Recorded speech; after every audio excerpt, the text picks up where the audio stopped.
కేసీఆర్ ఉక్కు పిడికిల్ని బిగించినట్టుగా అయితే మనకి ఇక్కడ ఫోటో దృశ్యంలో కనిపిస్తుంది. అంటే కొంత కేసీఆర్ మళ్ళీ ఎంటర్ ది డ్రాగన్ అన్నట్టుగా మళ్ళీ పోరాటంలోకి వస్తున్నాడా, లేకపోతే మళ్ళీ పులి పంజా విప్పుతుందా అన్నట్టుగా ఇక్కడ మొత్తానికైతే గట్టిగా పిడికిలు బిగించి ధైర్యాన్ని చెప్తున్నట్టయితే ఫోటో కనిపిస్తుంది. మీ పోరాట పటిమకు హ్యాట్సాప్, హెచ్సియు విద్యార్థులకు కేసీఆర్ అభినందన. మనకు తెలంగాణ అంటే ఒక టాస్క్, ఇతరులకు అది పొలిటికల్ గేమ్.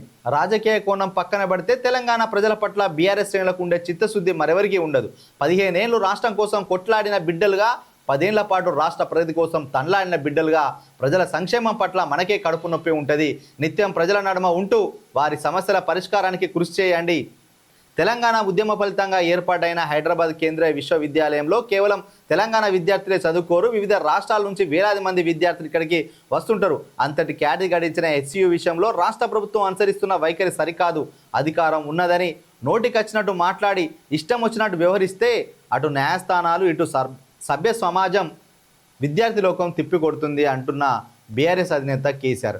అధికారం ఉందని ఇష్టం వచ్చినట్టు వివరిస్తే న్యాయస్థానాలు, సభ్య సమాజం తిప్పికొడతాయి. సెంట్రల్ యూనివర్సిటీ ఘటన ఎందుకు నిదర్శనం.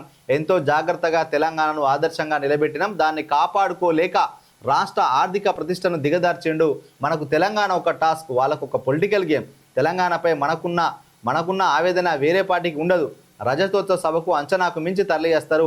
మహాసభ తర్వాత పార్టీ సభ్యత్వ నమోదు ప్రారంభం, అనంతరం గ్రామ స్థాయి నుంచి కమిటీల నిర్మాణం. పార్టీ జిల్లా కార్యాలయాలు కేంద్రంగా శిక్షణా తరగతులు. వివిధ జిల్లాల బీఆర్ఎస్ ముఖ్య నేతలతో జరిగిన సమావేశంలో పార్టీ అధినేత కల్వకుంట్ల చంద్రశేఖరరావు ఇక్కడ ఈ అంశాన్ని ప్రస్తావిస్తే, గ్రామ స్థాయి నుంచి పార్టీని పటిష్టం చేస్తా అంటాడు. గ్రామ స్థాయిలో ఒకప్పుడు అధికారంలో ఉన్నప్పుడు ఎవరికి ఏ పదవులు ఇవ్వలేదు, గ్రామ స్థాయిలో ఇవ్వలేదు, మండల స్థాయిలో ఇవ్వలేదు, పట్టణ స్థాయిలో ఇవ్వలేదు, జిల్లా స్థాయిలో కూడా ఇవ్వలేదు. అరాకొర పదవులు మాత్రమే ఒక జిల్లా అధ్యక్షుని ఇచ్చిండు. వాళ్ళు ఎప్పుడో సంవత్సరానికి ఒకసారి పారాచూట్ వేసుకుని వచ్చినట్టుగా ఏదో కార్యక్రమాలకు వస్తారు తప్ప వాళ్ళు జిల్లాను పట్టుకొని ఉండరు. అట్లాంటి వాళ్ళకి ఇచ్చిండ్రు. అందుకే ప్రజల్లో లేకుండా పోయింది. అధికారం కోల్పోయిన తర్వాత ఇప్పుడు శిక్షణా తరగతులు పెడతారట జిల్లా కేంద్రాల్లో. ఇంకా ఇప్పుడు గ్రామ స్థాయి నుంచి కమిటీలు ఏర్పాటు చేస్తా అని చెప్పి కేసీఆర్ అన్నారు. ఇది అధికారం పోకముందు చేసేది ఉంటే ఇంకా బాగుండు, కానీ అధికారం పోయిన తర్వాత తప్పును సరిదిద్దుకోవడం కోసం అయినా ఇప్పుడు కొంత చేస్తున్నట్టు తెలిసింది. అదేవిధంగా హెచ్సియు భూములకు సంబంధించి హెచ్సియులో జరుగుతున్న పోరాట పటిమకు విద్యార్థులు ఏ విధంగా పోరాటం చేసినా వాళ్ళ పోరాట ప్రతిమకు మాజీ ముఖ్యమంత్రి కేసీఆర్ గారు హ్యాట్సాప్ చెప్పిండు. ఎందుకనంటే గతంలో తెలంగాణ కోసం మనం ఒక టాస్క్గా తీసుకొని పోరాటం చేసినాం. తెలంగాణ అంటే టీఆర్ఎస్కు బీఆర్ఎస్కు ఉన్నంత అభిమానం మరి వేరే వాళ్ళకు ఉండదు. తెలంగాణ అనేది కొందరు రాజకీయ ఎత్తుగడ కోసం వాడుకుంటే, ఇక్కడ ఆత్మగౌరవం కోసం తెలంగాణను మనం మాట్లాడడం జరుగుతుంది. సో పోరాటం అనేది ఈ తెలంగాణ బిడ్డల రక్తంలో ఉన్నదని చెప్పి కేసీఆర్ అయితే హ్యాట్సాప్ చెప్పిండు హెచ్సియు విద్యార్థులకు. ఇది దానికి సంబంధించిన వార్త.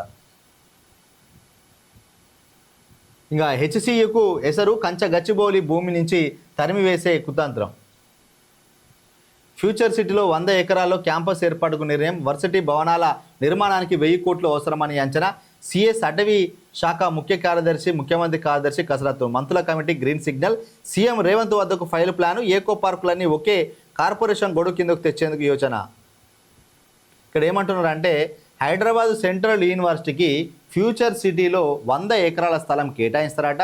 భవనాల నిర్మాణానికి 1000 కోట్లు ఖర్చు అయితే అది కూడా ఖర్చు పెడతారట. ఇవన్నీ ఏకో పార్కులన్నీ ఒక కార్పొరేషన్ కింద తీసుకొచ్చి ఏకో పార్కులను డెవలప్మెంట్ చేసేది ఆ కార్పొరేషన్ చూసుకుంటుందట.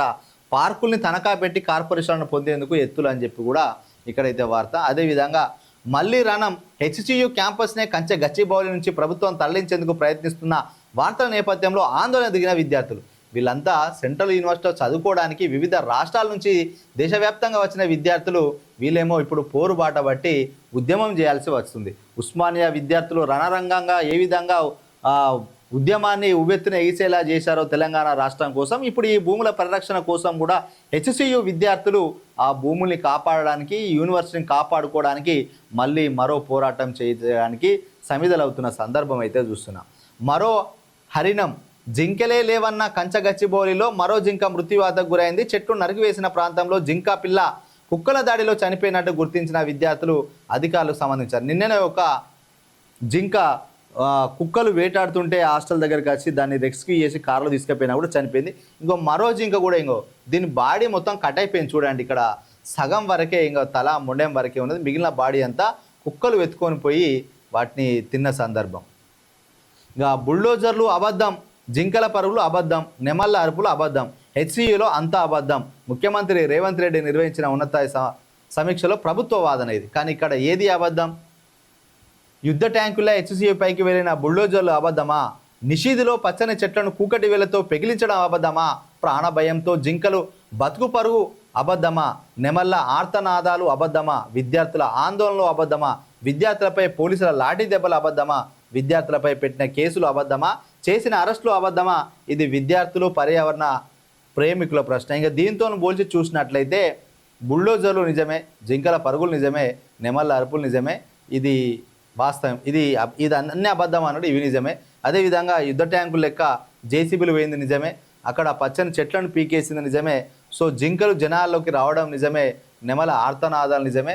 మొత్తానికైతే ఈ విషయం ఏదైతే ప్రభుత్వం అబద్ధం అంటుందో అది అబద్ధం కాదని ఇక్కడ తేట తెల్లంగా కనిపిస్తుంది. మరి ఈ విషయంలో ప్రభుత్వం కొంత అధికారులు డైరెక్షన్లో పనిచేస్తుందా, లేకపోతే ఎవరన్నా రాంగ్ డైరెక్షన్లో పంపిస్తున్నారా? మరి ఈ భూములను తీసుకోవడం కానీ చేస్తున్నా కానీ ప్రజల్లో కానీ రాష్ట్రంలో కానీ కొంత వ్యతిరేకత అయితే ఈ విషయంలో ఇంకా మళ్ళీ వ్యతిరేకత పెరుగుతుంది. ప్రభుత్వానికి గతంలో హైడ్రా విషయంలో వ్యతిరేకత వచ్చింది.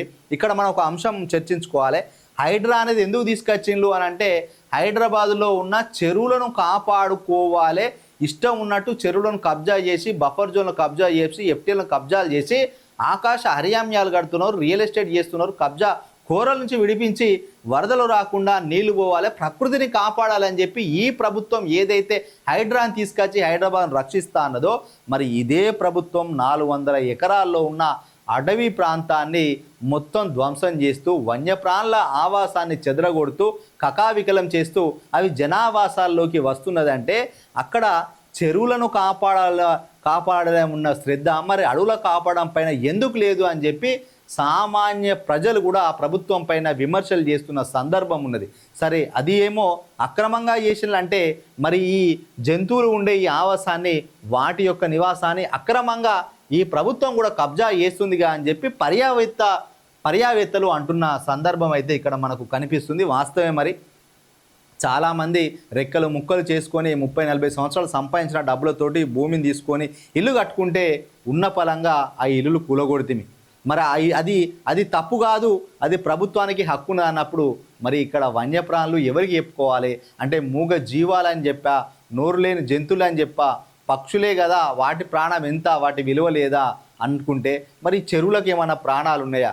చెరువుల ద్వారా మరి నీళ్ళు వస్తుంది, అందరికి ప్రాణాలు వస్తాయి అనుకుంటే మరి ఈ జీవరాశి లేకపోతే, ఈ అటవీ లేకపోతే ఇది హైదరాబాద్కు ఊపిరితిత్తుల్లాగా పనిచేస్తూ ఎంతో స్వచ్ఛమైన ఆక్సిజన్ను గాలిస్తున్న ఈ అడవులు లేకపోయేది ఉంటే భవిష్యత్తులో మొత్తం కాలుష్యమై ఢిల్లీని తలపించే విధంగా ఉంటుందని కూడా పర్యావరణవేత్తలు అంటున్న సందర్భం. ఈ విషయంలో కూడా మళ్ళీ ప్రభుత్వానికి 10 మార్కులు మైనస్ అయింది. ఇప్పటికే 100 మార్కుల టెస్ట్ పెడితే ఆ హైడ్రాకో 10 మార్కులు పోయినాయి, మూసీ నిర్వాతలకు 10 మార్కులు పోయినాయి, ఆ లగచెలకు 10 మార్కులు మైనస్ అయింది. ఇప్పుడు ఈ విషయం చూస్తే 10 మార్కులు మైనస్. ఇట్లా ప్రతిసారి ఇంకా అబద్ధపు హామీలు ఇచ్చి 6 గ్యారెంటీల ద్వారా కూడా అని అది కూడా ఒక మైనస్. అంటే 50% ఇప్పటికీ పాజిటివ్ ఉంటే 50% మైనస్ అయిందని చెప్పాలి. ఎందుకంటే వాస్తవాలను ప్రజలకు చెప్పాలి. సో ఏ ప్రభుత్వం ఉన్నా కూడా ఆ ప్రభుత్వం చేసే తప్పుల్ని ప్రభుత్వానికి చెప్పాలి, ప్రభుత్వం చేసే మంచిని కూడా ప్రజల్లోకి చెప్పాలి. ఇదే అసలైన జర్నలిజం యొక్క లక్ష్యం.